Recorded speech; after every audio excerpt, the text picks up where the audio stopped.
El informativo aquí y ahora y la entrevista con nuestro personaje invitado.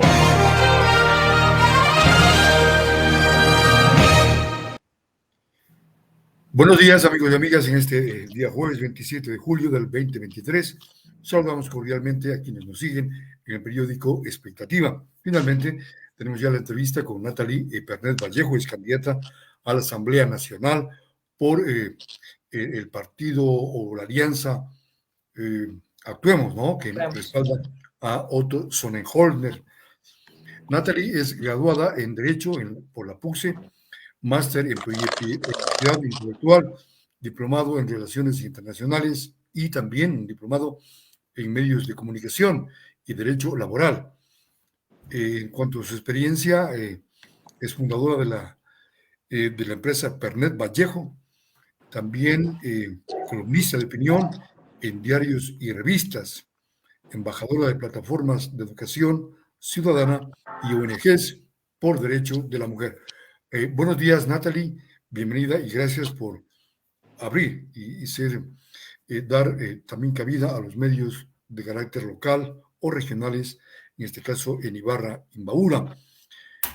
¿Cómo está al momento? ¿Cómo va la campaña política? Estamos a 24 días, me parece, de las elecciones. Bienvenida, buenos días. Buenos días, ¿cómo le va, Jaime? Primero, un saludo fraterno a la tierra de mi abuela, a Imbabura. Mi abuela es de San Antonio, así que grandes recuerdos de mi niñez rodean la bella provincia de Imbabura, en la cual estuvimos hace menos de 2 semanas disfrutando de los San Juanes, junto con Otto, con Lucía Pozo, que es la candidata asambleísta por Imbabura. Entonces, empezando con ese saludo, y contestando su pregunta de cómo estamos viendo la campaña, pues la campaña más que nada la estamos recorriendo. Para nosotros es muy importante, y aquí al lado mío está una mochila en donde hay una agenda y un esfero. El objetivo de los recorridos es justamente hacer que la ciudadanía nos permita a nosotros serles útiles desde el legislativo y desde el ejecutivo. ¿Y cómo se consigue esto? Escuchando los encuentros y los recorridos, más allá de que tienen cierres de jornada vistosos, bellos, en donde nuestra cultura, pues que por demás es preciosa, se hace presente. El corazón de estos encuentros es poder escuchar de forma tal que podamos llevar el territorio al pleno. Bien, y justamente esta campaña, Natalie, se desarrolla en medio de un ambiente de violencia en el país. Hay un decreto de estado de excepción, siguen los asesinatos en las cárceles del país. Esto ya parece repetitivo, sí, se repite cada 2, 3 meses. ¿Qué está pasando en el Ecuador? ¿Por qué hemos llegado a esta situación y cómo salir de ella, Natalie? Mire, yo creo que lo primero que necesitamos es tener gobernanza. Por eso es tan importante que quienes lleguemos al legislativo apalanquemos la gobernanza. La gobernanza no es aplaudirle al gobernante de turno. La gobernanza es que podamos todos trabajar tras un mismo objetivo. Y eso es lo que no ha pasado. Y la gente dice, es que la gobernanza, ¿qué tiene que ver con la inseguridad y con la falta de empleo? Tiene todo que ver. Cuando no hay certezas, cuando no hay seguridad, nadie quiere invertir, nadie quiere contratar. En un país en donde 7 de cada 10 ecuatorianos no tenemos un empleo formal, por la falta de estabilidad política, nadie quiere contratar. Entonces hay un negocio muy lucrativo que sí está contratando y es la delincuencia. ¿Qué se puede hacer? Las soluciones no van a ser de la noche a la mañana, eso sería mentirle y bajo ningún concepto yo pienso iniciar mi vida política siendo una mentirosa. Ayer yo comentaba que yo no voy a llevar nuevos proyectos de ley y la gente me decía, ¿y cómo es posible que una candidata a la asamblea no lleve nuevos proyectos de ley? Y le decía, porque es una candidata a la asamblea que tiene absoluto conocimiento de cómo funciona la asamblea y que sabe que las cosas se pusieron en pausa.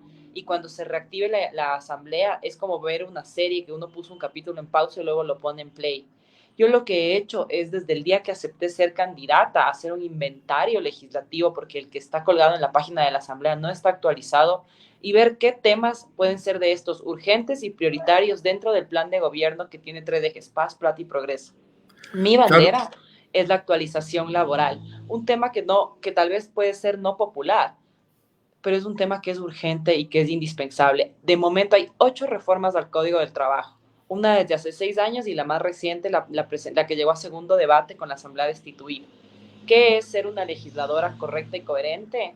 Hacer que lo fuerte de estas reformas y lo bueno de estas reformas salga y lo negativo para el país no pase de segundo debate. No necesita el Ecuador que yo vaya a pensar que descubrí el agua tibia, y discúlpeme la expresión coloquial, entonces yo vaya llevando un nuevo proyecto de reforma, que hasta que me califiquen ya se me acabó el periodo de transición de la Claro. Asamblea. Claro, y está ese proyecto, como usted señala, en la bandeja de entrada, ¿no? En uno de sus comentarios, en sus columnas, y precisamente una reforma laboral requiere el país para dar empleo a muchos desempleados que no tienen oportunidad de trabajo y que muchas veces pueden caer en la tentación de lo que usted llama una empresa delincuencial, ¿no? Por eso, de allí es importante que la Asamblea piense en el tema de la reforma laboral para permitir que otros trabajadores ingresen tal vez al sector público a medio tiempo, no sé, flexibilización laboral se requiere, Natalie. No creo que la palabra sea flexibilización, Ya, sino actualización. ¿Por qué, actualización, Javier? ya. Porque, perdón, Jaime, porque las conquistas laborales y los derechos de nosotros los trabajadores son irrenunciables y no son retroactivos. Pero eso no significa que no nos podamos volver competitivos. Yo siempre hago esta analogía. Mire, desde un teléfono celular uno puede acceder a sus cuentas en donde tiene su dinero privado. Desde un celular. ¿Cómo es posible que a mí me digan que yo no puedo también a través de la tecnología poder reportar todas las horas que trabajo para distintos empleadores? En el Ecuador todos estamos buscando subsistir. Yo no conozco ya, o mejor dicho, no, al menos entre la gente de mi generación, ya nadie tiene un solo ingreso, todo el mundo está buscando 2, 3, 4 ingresos. Pero con el código tal cual hoy tenemos, si uno quiere tener 2 ingresos, puede tener 2 medios tiempos y nada más. Cuando hay mucha gente que hacemos consultorías, cuando hay mucha gente que emitimos facturas por nuestros honorarios, y eso no nos contabiliza para nuestra seguridad social, porque cuando estamos afiliados de forma voluntaria, no tenemos el acceso a los mismos derechos que con la dependencia. Entonces, ¿cómo es posible que a mí me digan que en un mundo tan tecnológico y tan globalizado no se puede también actualizar el derecho laboral y actualizar la seguridad social? Es decir, el momento en el que todas las horas que yo trabajo las pueda reportar y se me contabilicen, yo le aseguro que la seguridad social va a volver a ser atractiva y la formalidad también. Hoy la informalidad es tan grande porque la formalidad cada día es menos atractiva. Porque la gente cuando habla de empleador y trabajador piensa que en el Ecuador solamente existen grandes empleadores, cuando la realidad es que los empleadores somos personas como usted y como yo, que necesitamos a veces A, B, C actividad, y pues el momento en el que se necesita esa actividad, queremos dar un trabajo formal y muchas veces no podemos dar un trabajo formal. Entonces, cuando a mí me dicen, no, es que los empleadores somos los mismos trabajadores, somos la gente de a pie. Claro, pero la seguridad social pasa también por momentos críticos. Se habla de que no habría recursos para financiar, para mantener las pensiones jubilares, que más son los jubilados que los propios afiliados activos, que son los que financian, en fin de cuentas, la jubilación de quienes ya han pasado a esa etapa de recibir recursos del Estado vía jubilación en reconocimiento de su actividad de tantos años. ¿Cómo cambiar la realidad de la seguridad social para que no se meta la mano a los recursos de los afiliados? Jaime, volviendo a la atractiva. Primero está prohibido por ley que se meta la mano y eso se lo hizo de manera irresponsable. Y por eso estamos teniendo los problemas que hoy estamos teniendo con la seguridad social y hay que tener la memoria bien puesta para las cosas buenas y para las cosas malas. Se metió la mano a la caja, al dinero de la seguridad social y nunca se repuso ese dinero. Por eso hoy estamos viviendo lo que estamos viviendo. Pero sobre todo, mientras no se vuelva atractiva la seguridad social, cada día nos van a decir que probablemente nos podremos jubilar quizás a los 80 años y trabajando desde los 18, porque cada día somos menos los afiliados. Y Sí. ese es el real problema. ¿Cómo volverle atractiva entonces, Natalie? Cumpliendo, cumpliendo. Vea, yo hace poco pasé un episodio muy doloroso con mi abuela una mujer de 96 años de edad que tenía aportaciones de sobra, acceder a que sea internada en la seguridad social fue un calvario. Entonces, Bueno, esperemos que ya, sí, ajá, ¿cómo se vuelve esto atractivo? Haciendo que cuando yo vaya a un hospital me den atención médica, haciendo que el momento en el que yo voy al BIES y tengo 16 años aportando, me digan que sí puedo acceder a un préstamo para mi primer hogar, para mi primera oficina. Mientras eso no se genere, la ley puede decir maravillas, Jaime, claro. que no se va a cumplir. Por eso para mí es tan importante que la actualización en materia laboral se la haga con mesas técnicas en donde estemos los desempleados, estemos los informales, estemos los autónomos, estemos los migrantes, estemos todos los que no se les escucha, porque es irracional que solamente se le invite a aquellos que ya tienen un empleo formal y están dentro de un contrato colectivo. Son una absoluta minoría y los derechos de ellos no se van a ver tocados. Pero ¿qué pasa con los derechos de los otros 7? ¿Por qué no están en la mesa? Entonces, para tener relaciones sanas hay que tener conversaciones incómodas. Si queremos tener un país con relaciones laborales formales, con relaciones laborales sanas, tenemos que tener esta conversación incómoda en donde decimos, a ver, no está funcionando el saco que ahorita tenemos. Si esto no está funcionando, ¿qué podemos hacer para que empiece a funcionar? Porque esto no es cuestión de empleador versus trabajador. Vea, yo no sé quién estará tan loco para que contrate a alguien para despedir. Yo creo que hay muy buenos trabajadores como hay malos trabajadores y hay muy buenos empleadores como hay malos empleadores. Ahora, ¿qué hacemos, Natalie, con el tema de la reforma tributaria? ¿Quiénes deberían pagar más impuestos? Los que tienen más, lógicamente sería así, pero a veces los empresarios, los empleadores, sí son los que pagan impuestos. Lo que pasa es que hay mucha evasión también, evasión tributaria. Debería ser la reforma tributaria, Mire, Natalie? para mí más bien ahí lo que tiene que haber es impunidad cero, porque el problema no es tanto un tema de reformas tributarias, es la evasión el problema. Evasión. Mira ahorita lo que pasó con la última reforma tributaria. ¿Quiénes fuimos los más afectados? La clase media. Así es. Entonces, para mí no va por el lado de seguir generando reformas tributarias, sino de ser cero tolerantes con la evasión. Que es lo mismo que pasa con el tema de la seguridad. Cuando la gente me dice se necesitan penas más fuertes, falso. Se necesita impunidad cero. ¿De qué sirve penas más fuertes cuando estamos viendo que el líder de una banda criminal da una rueda de prensa desde la cárcel con medios tecnológicos más tecnológicos, valga la redundancia, que ahorita nosotros en esta entrevista? ¿De qué sirve penas más fuertes cuando una persona es aprendida y a las 2 horas ya está en su casa? Le aseguro que si mañana alguien roba y sabe que bajo ningún poder humano sale de la cárcel así sea 2 horas porque robó, se lo va a pensar 2 veces si roba o no roba. Entonces, el problema no es de leyes y leyes y reformas y reformas. El problema es de cumplimiento. Y ahí entra la capacidad de fiscalización de un legislador. Por eso yo les decía, amable ciudadanía, yo les hablo con la verdad de una mujer que ha trabajado de cerca, no dentro de la Asamblea Nacional, porque yo no he sido servidora legislativa, pero como abogada he tenido que ser una doliente de la Asamblea. Y por eso sé claramente que decirle a la gente, voy a llevar 10 reformas, 40 proyectos de ley, es ser una mentirosa. Este es el momento de ser responsable. A ver, ¿qué pasó y qué quedó en segundo debate de esto que es urgente? Perfecto, que la primera moción sea la ley de riesgos.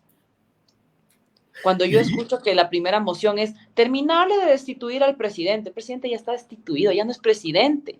O sea, dejémonos de payasadas. El Ecuador nos está pagando y nos está dando un voto para que trabajemos. No nos vamos a comer de los 15 escasos meses que tenemos, los 3 primeros en un juicio político, alguien que ya está muerto políticamente. Cuando la ley de riesgos ha sido una deuda, cuando el fenómeno del niño está a las puertas, cuando lo que necesitamos es generarle al país garantías y certezas. Entonces, amable ciudadanía, si de mí algo pueden esperar es hablarles con la verdad. Yo siempre digo, tal vez yo no sea una política popular, pero vaya que voy a hacer una política incómoda, porque de mí van a esperar siempre lo correcto, por encima de lo popular. Claro, y evitar aquello que usted critica y censura, aquello de que se ha hecho muy popular, ¿no? Me das lo que pido o me opongo por oponerme. David. Ha ocurrido en la Asamblea, ¿no? Entonces Ujú. eso hay que cambiar esa posición un poco chantajista por parte de la Asamblea al Ejecutivo de turno. Así es, y para eso es importante la gobernanza, y yo creo que eso es la responsabilidad de nosotros los legisladores, de golpear todas las puertas, más allá de los colores y las bancadas y las banderas, y hacerlo de manera pública, porque le aseguro que cuando los acuerdos y las negociaciones, que son el deber de un legislador, se vuelven públicas, a la tranza le queda más difícil. Pero claro, lo que pasa en la Asamblea Nacional ocurre, dice usted, es un espejo de lo que ocurre en la sociedad, es un reflejo. Es algo parecido. Lo que pasa en el país pasa en la Asamblea. ¿Cómo Yo creo cambiar que los entonces? buenos somos Sí. más, Ujú. Los buenos somos más y los corruptos son pocos. pero hacen más bulla. Ya. Usted también señala que lo que nos roban es nuestro y tenemos derecho a fiscalizarlo. ¿Cómo traducir esto? Mire, la fiscalización es un deber sagrado del legislador. La fiscalización no es para hacer cacería de brujas. Aquí le Ujú. pongo un caso que a mí me mueve el corazón. Yo soy una de las personas que trabajó en la Ley de Economía Violeta desde el año 2020.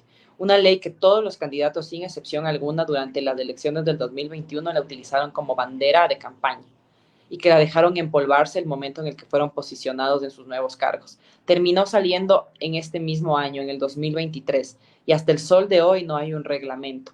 Ahí entra mi capacidad de fiscalizar. Para eso sirve la fiscalización, para que las leyes se ejecuten y si no se están ejecutando, se sepa por qué no se están ejecutando.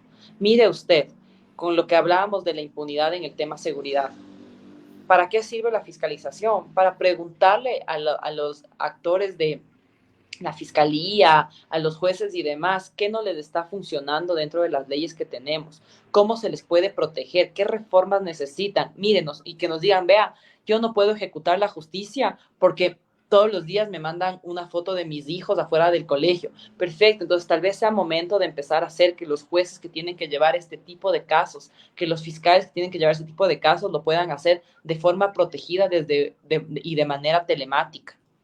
Ah, para eso sirve la fiscalización, Ujú. no para estar cortando cabezas a diestra y siniestra y peleándonos quién es el más bravo y quién es el más poderoso. Amables ecuatorianos, si volvemos a escoger lo mismo, vamos a tener los mismos resultados. Más de lo mismo. Dos inquietudes finales con Natalie Pernet Vallejo. Somos un país polarizado hasta la médula, es decir, blancos y negros, ¿no, Natalie? Mire, a mí me duele tanto porque pienso que solamente los cobardes se alimentan del discurso de la polarización. Solo los cobardes. Hay que ser un político muy mediocre para fomentar la división del país y hacerse de eso una fortaleza discursiva. Para mí lo correcto y lo coherente es fomentar la unión del país, porque somos un país roto, porque este es un país con mucha injusticia social. Y eso es una verdad. Pero las brechas no se cierran abriendo más brecha. Las brechas se cierran echando tierra sobre las brechas para hacer camino. ¿Qué hemos ganado con la muerte cruzada? 6 meses se disolvió la Asamblea, siguió el Ejecutivo, pero van a volver los mismos. Entonces, ¿qué hemos ganado? Mire, si es que el Ecuador vuelve a votar en la papeleta por los mismos ineficientes, van a volver los mismos. Pero si el Ecuador decide apostar por rostros que quizás sean nuevos en la política, pero que tenemos mucha trayectoria, tal vez tengan un resultado diferente. Toda clase de éxitos, Natalie Pernet Vallejo, en esta campaña, en lo que resta, apenas 24 días, y que le vaya bien con Otto Sonnenhorstner. Muchas gracias, Jaime. Se despide de ustedes y de la bella provincia de Imbabura, Natalie Pernet, candidata a asambleísta nacional. Así que me verán en la papeleta de la bella Imbabura por la Alianza Actuemos 823. Muy Un bien, un buen abrazo día, fraterno. Un un buen buen día. día, Hasta luego. jueves, Natalie. Hasta luego. Hasta luego. Muy bien, Natalie Pernet Vallejo, candidata a la Asamblea Nacional en esta conversación con expectativa. A las 10 estaremos con la candidata a la Asamblea por reto en Imbabura, Antonieta Farinango. A no perderse también esta entrevista. Amigos y amigas, hasta vernos pronto con este diálogo a través de expectativa, con el apoyo de FM Ritmo. Estaremos desde allí transmitiendo este diálogo para expectativa. No será a través de los canales de Radio Ritmo, pero sí en la parte física. Entonces, nos vemos a las 10 con esta entrevista con Antonieta Farinanco. Hasta pronto.